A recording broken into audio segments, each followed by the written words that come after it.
Fourth chapter 4 का miscellaneous है and we are doing question number 4। और एक एबीसी रियल नंबर है और एक डिटर्मिनेंट की वैल्यू मुझे गिवन है। दिस इज द डिटर्मिनेंट जो कि है B plus C, C plus A plus B, C plus A plus B and B plus C. ठीक है, A plus B plus C and C plus. इसकी value मुझे 0 दिया हुआ है। ठीक है, तो मैं पहले इसकी वैल्यू निकाल लेता हूं और जो आएगा मेरा उसको मैं 0 से इक्वेट कर दूंगा। ठीक है, तो हमने ऑपरेशन लगा दिया, R1 becomes R1 plus R2 plus R3। ठीक है, R1 becomes R1 plus R2 plus R3। तो चेक करना आपको क्या मिलेगा। Here you will get 2 into A plus B plus C. यहां भी आपको ए मिलेगा 2 into A plus B plus सी।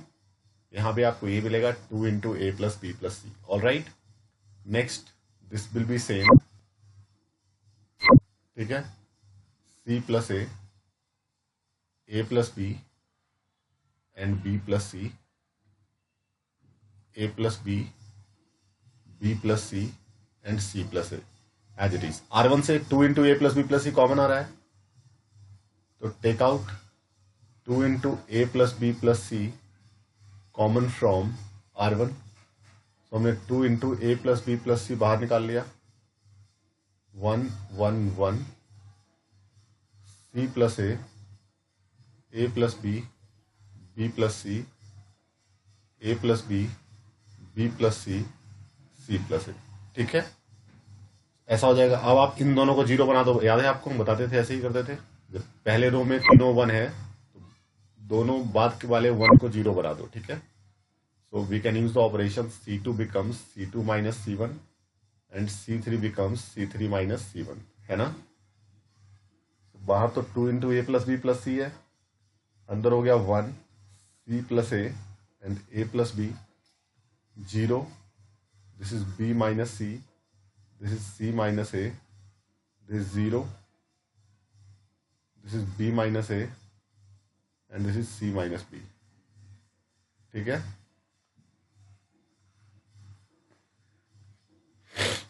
अब आप लगा दो, सिंपली एक्सपैंड कर दो आप along R1। Expand along R1, है ना, क्योंकि R1 में 2 0 है। तो 2 into A plus B plus C expand करोगे आपको मिलेगा बी माइनस सी इंटू सी माइनस बी माइनस ए इंटू सी माइनस ए। चेक कर सकते हैं आप लोग। ठीक है, बाकी सारे 0 हो जाएंगे। So this is 2 into A plus B plus C. इसको ओपन कर लो पूरा, तो व्हेन यू ओपन इट तो you get B C minus B square minus C square plus B C. Here you get minus B C plus A B plus A C minus A square. ठीक है, so minus bc plus bc got cancelled out. You are left with 2 into a plus b plus c and minus a square minus b square minus c square plus ab plus bc plus ca, है ना। so 2 into a plus b plus c minus हमने बाहर निकाल लिया। ठीक है, अंदर मिल जाता मुझे a square plus B square plus C square minus A B minus B C minus C A. ऐसा कुछ हो गया। ठीक है ना। अच्छा, इसको मैं ऐसे कह सकता हूं माइनस 2 इंटू, इस 2 को अंदर ले लो, 2 को अंदर डाल देता हूं मैं। ठीक है, तो 2 को अंदर डाल दिया तो we are left with minus of A plus B plus C. अंदर हो गया 2a square plus 2b square plus 2c square minus 2ab minus 2bc minus 2ca, है ना। So minus of a plus B plus C. अच्छा, 2a square को मैं कह सकता हूं ए स्क्वायर, ऐसे लिख दिया। 2b स्क्वायर को भी एक लिख दिया ऐसे, बी स्क्वायर और माइनस 2ab। तो ये पहला वाला एक फॉर्मूला बन गया। वैसे ही B square plus C square minus 2bc, दूसरा भी फॉर्मूला बन गया, प्लस सी स्क्वायर प्लस ए स्क्वायर माइनस 2ca। चेक कर लो, ए स्क्वायर भी 2 बार आ गया, बी स्क्वायर भी 2 बार आ गया, सी स्क्वायर भी 2 बार आ गया। So it becomes A minus B का square plus B minus C का square plus C minus A का स्क्वायर, है ना। और ये इक्वल टू 0 दिया हुआ है क्वेश्चन में, यानी यहां से 2 फैक्टर 0 है। तो ये 2 बातें हो सकती हैं, इधर पहला वाला फैक्टर 0 होगा और दूसरा वाला फैक्टर 0 होगा। मतलब a माइनस बी का square plus B minus C का square plus C minus A का स्क्वायर, है ना। दोनों में से कोई एक फैक्टर को जीरो होना पड़ेगा। अब देखो ये तीनों स्क्वायर है, स्क्वायर कभी नेगेटिव तो होता नहीं है, मतलब तीनों पॉजिटिव है, तो positive plus positive plus positive zero नहीं हो सकता ना। तो जीरो होने का सिर्फ एक ही केस है कि तीनों जीरो हो जाए, मतलब ये भी जीरो हो जाए, मतलब ए इक्वल टू बी हो जाए, ये भी जीरो हो जाए, मतलब बी इक्वल टू सी हो जाए, ये भी जीरो हो जाए, मतलब सी इक्वल टू ए हो जाए। इसका मतलब A equal to B equal to C आ गया। So this was the question. ध्यान से देखो, और कोई भी डाउट है, एनी डाउट, तो तुरंत ही पूछ लीजिए।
Any problem?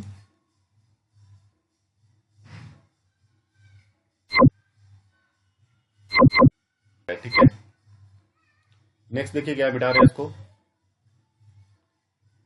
सो बाकी आप लोग खुद ट्राई कर सकते हो, ठीक है। वैसे क्वेश्चन नंबर 12 देखिए क्या है।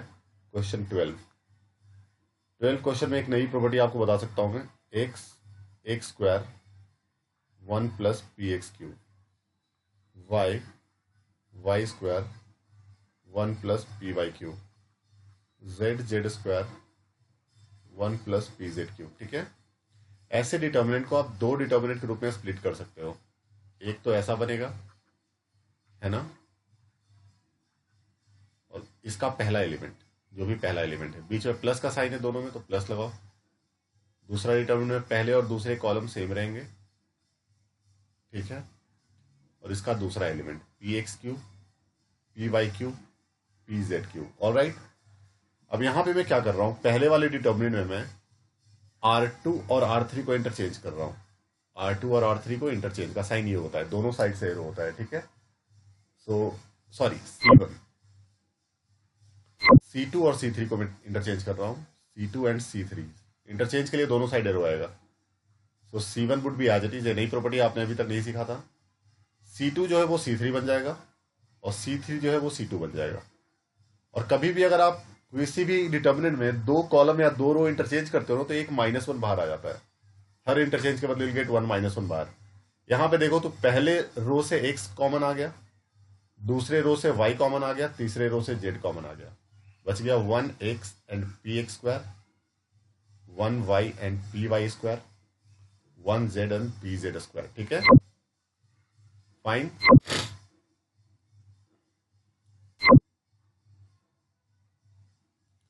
अब इसके बाद यहां से अब C1 और C2 को फिर से इंटरचेंज कर दो। C1 C2 फिर से इंटरचेंज हो गया, तो C2 जो है वो C1 बन जाएगा, C1 C2 बन जाएगा, और x² y² z²।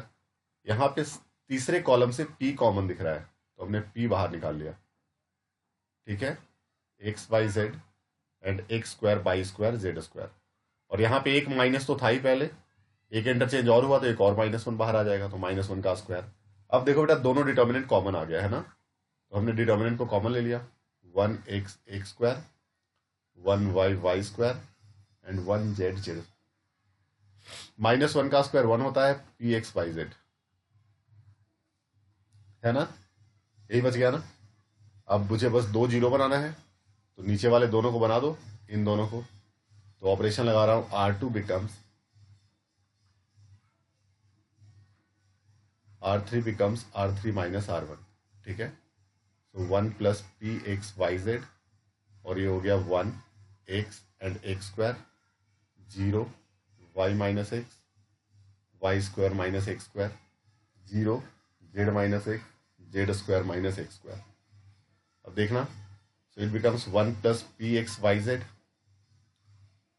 1 0 0 X Y minus X, ठीक है, और जेड माइनस एक्स, ये हो गया एक्स स्क्वायर, और इसको कह सकता हूँ ऐसे Y plus X into Y minus X, और ये हो गया Z plus X into Z minus X, है ना। अब देखना, R2 से वाई माइनस एक्स कॉमन आ रहा है, R3 से जेड माइनस एक्स कॉमन आ रहा है, ठीक है ना। तो एक और भी काम कर सकते थे यार, क्योंकि अपने को आंसर में मैंने क्वेश्चन देखा नहीं, वैसे यहां से भी आ जाएगा, थोड़ा सा एक स्टेप घूम जाएगा और क्या।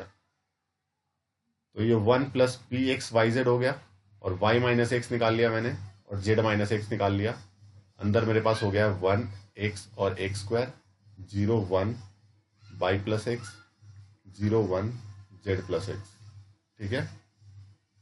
1 plus P X Y Z, अच्छा वाई माइनस एक्स में से माइनस निकाल लिया बाहर, तो एक्स माइनस वाई हो गया। यहां से भी माइनस निकाल लिया, तो एक नहीं, यहां से नहीं निकाला मैंने, ये जेड माइनस एक्स रहने दो, और इसको आप ओपन करोगे ना तो आपको मिलेगा I guess X minus Y, Y minus Z, ठीक है। चेक कर लीजिए, आपका यही आ रहा है ना। All right,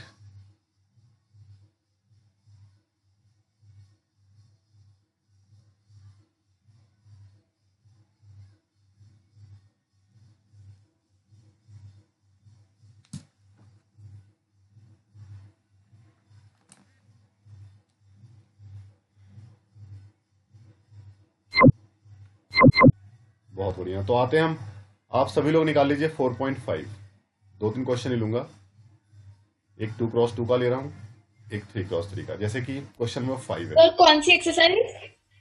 4.5, 4.5। तो जैसे फिफ्थ क्वेश्चन, एक मैट्रिक्स मुझे दिया हुआ है, सपोज 2 - 2 4 3, है ना। इसका मुझे निकालना है इनवर्स, मैं सीधा टारगेट दे रहा हूं इनवर्स का, ठीक है। इक्वेशन सॉल्व करने में भी इसका यूज होता है। तो सबसे पहले हम निकालते हैं minors of matrix A, minors of A. Minors को हम ऐसे लिखते हैं एम से, capital M stands for minor, M11 मतलब पहले एलिमेंट का माइनर, M12, M21, M22, ठीक है। फिर हम निकालते हैं cofactors, cofactors of matrix A. Cofactor को हम किसी किसी बुक में कैपिटल सी से देखेंगे, किसी किसी बुक में कैपिटल ए से भी देख सकते हैं, ठीक है, तो घबराइएगा नहीं। चारों एलिमेंट के आपको माइनर आएंगे, ठीक है। जैसे पहला एलिमेंट ये है ना, तो ये वाला एलिमेंट जिस रो में है उस रो को छोड़ दो। एक सेकंड, हम जस्ट गेटिंग कॉल। हेलो, हाँ इंदू जी, और मैं निकल गया हूँ, वहां से बताओ क्या। ऐसे तो नहीं हो पाया कि 8 बजे से बोल करके, है ना। हाँ, कल का बोल दीजिए, टाइम ले लीजिए, ठीक है, या तो परसों का बोल दीजिए। कल का बोल सकते हैं, आपको दिक्कत नहीं है, कल आफ्टरनून में बोल दीजिए आप, आफ्टरनून वगैरह, ठीक है। ओके ओके,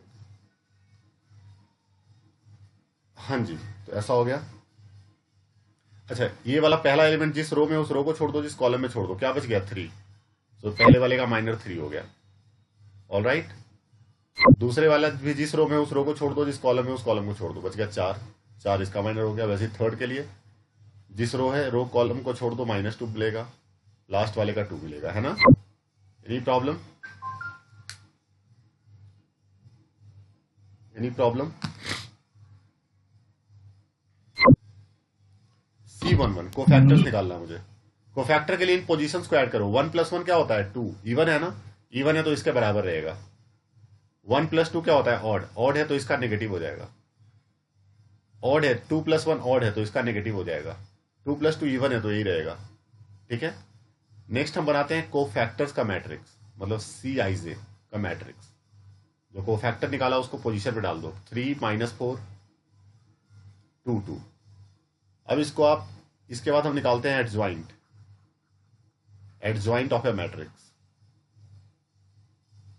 एडज्वाइंट होता है, इसको हम ऐसे लिखते हैं ADJ ऑफ ए, ये क्या होता है, कोफैक्टर वाले मैट्रिक्स जो आपने बनाए थे ना, इसका ट्रांसपोज कर दो, मतलब सिंपली 3 -4 2 2।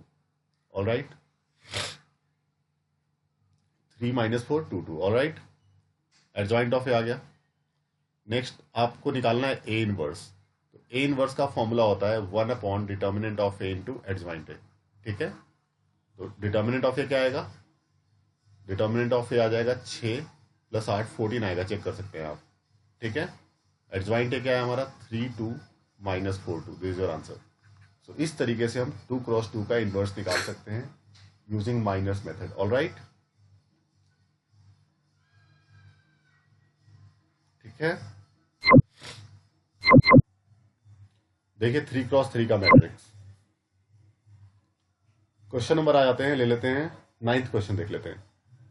9th क्वेश्चन है, तरीका वही रहेगा।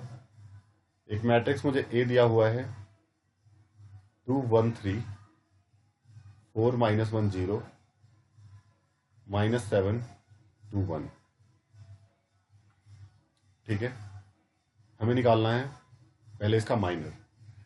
तो माइनर्स क्या होगा, इसका माइनर्स हो गया पहले M11 M12, हर एक एलिमेंट का होगा। M13, थोड़ा सा ध्यान से करोगे गलतियां नहीं होंगी। M21 M22 M23 M31 M32 M33, है ना। M11 का मतलब क्या हुआ, पहला एलिमेंट ये वाला है, तो इसको जिस रो में उस रो को छोड़ दो, जिस कॉलम में उस कॉलम को छोड़ दो। बचा क्या, ये चारों बच गए, तो क्रॉस मल्टीप्लाई कर दो। -1 × 1 -0 × 2, यू विल गेट -1। वैसे ही M21 का निकालना है, 21 का, तो ये भी जिस एलिमेंट में उसको छोड़ दो। ठीक है, 1 है ना, पहला रो दूसरा कॉलम छोड़ दो। ठीक है, पहला रो एंड दूसरा कॉलम जो बच गया, 4 × 1 -0 × -7, विल गेट 4। M13 के लिए फर्स्ट रो थर्ड कॉलम छोड़ दिया, 4 × 2 -1 × -7, तो आपका आ गया 8 - 7 दैट इज 1। 2 1 के लिए हमने फर्स्ट कॉलम सेकेंड रो छोड़ दिया, 1 × 1 -3 × 2 -5। कैलकुलेशन को ध्यान से देखना, मिस्टेक्स हो सकते हैं। 2 2 के लिए हमने सेकेंड रो सेकेंड कॉलम को छोड़ दिया, चारों कॉर्नर को मल्टीप्लाई, 2 + 21 23 हो गया। 2 3 के लिए सेकेंड रो थर्ड कॉलम, 2 × 2 -1 × -7 11 हो गया।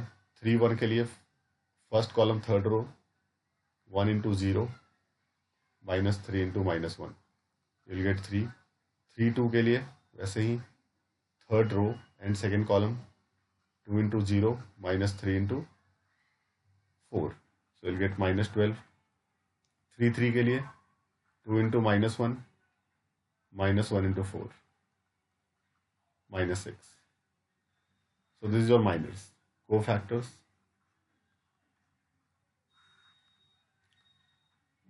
Cofactors C11, C12, C13, C21, C22, C23, C31, C32,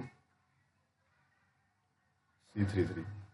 देखो 1 1 के लिए इवन है तो वही रहेगा, ऑड है तो नेगेटिव हो जाएगा। इवन है तो वही रहेगा, ऑड है तो नेगेटिव हो जाएगा। इवन है तो वही रहेगा, ऑड है तो नेगेटिव हो जाएगा। 3 1 इवन है, सिंपली 3 ही रहेगा। 3 2 12 हो जाएगा, 3 3 -6। देन हमने कोफैक्टर्स का मैट्रिक्स बनाया सी आई से हो गया -1 -4 1 5 23 -11 3 12 -6। ठीक है, this is your C I J cofactors का मैट्रिक्स। इसके बाद आप लोग एडजॉइंट ऑफ ए निकाल सकते हैं।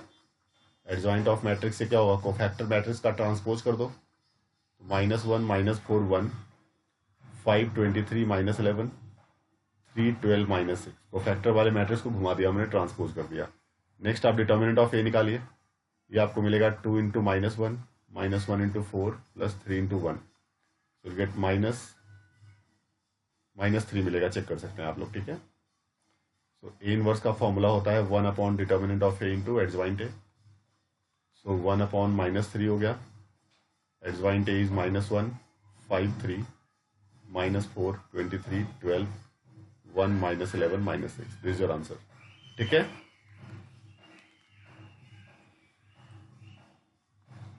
ध्यान से देखो इसको।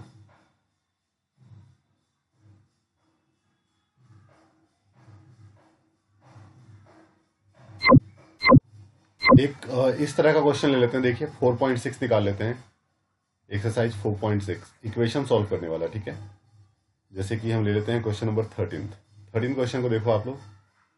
13 क्वेश्चन है हमारा, 3 इक्वेशन मुझे दिया हुआ है, 2x plus 3y plus 3z equal to 5, x minus 2y plus z equal to -4 and 3x minus y minus 2z equal to 3।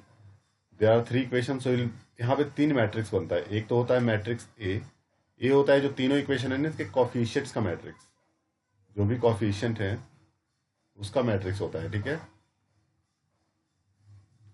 एक मैट्रिक्स होता है मैट्रिक्स एक्स होता है वेरिएबल जो आपको निकालना है उसका मैट्रिक्स। नेक्स्ट होता है मैट्रिक्स बी होता है जो राइट साइड है तीनों इक्वेशन में उसका मैट्रिक्स। यदि एक्स और बी दोनों कॉलम मैट्रिक्स होते हैं तो आप लिखते हैं क्लियरली। वो सिस्टम आपको तभी मिलेगा जब आप ए को एक्स से मल्टीप्लाई करके बी से इक्वेट करेंगे, तो ठीक है। तो यहाँ से एक्स आ जाता है ए इनवर्स बी। अब देखो मैट्रिक्स ए का इनवर्स तो आप लोग निकाल सकते हो ना, आप लोग मैट्रिक्स ए का इनवर्स निकाल सकते हो सभी लोग, ठीक है। तो सभी लोग मुझे मैट्रिक्स ए का इनवर्स निकाल के देखिए। I am waiting for the answer. सब लोग यहाँ तक नोट कीजिए और अपने आप मुझे मैट्रिक्स ए का इनवर्स निकाल के दिखाइए, ठीक है। तो ये तरीका होगा इसका कि हमने ए इनवर्स निकाला, वो प्रोसेस सेम रिपीट होगा। ए इनवर्स की वैल्यू डाल दो यहाँ पे, ठीक है। एक्स और बी की मैट्रिक्स की वैल्यू डाल दो, मल्टीप्लाई कर दो, करेस्पॉन्डिंग आपका आ जाएगा, ठीक है। चेक करने के लिए इन्हीं एक्स वाई जेड को आप इन तीनों इक्वेशंस में डाल सकते हो। सेटिस्फाई कर रहा है तो आपका आंसर सही है, दोस्तों से पूछने की आवश्यकता नहीं पड़ेगी, ठीक है। किसी को प्रॉब्लम है यहाँ तक तो बताओ मुझे, एनी प्रॉब्लम टेल हियर।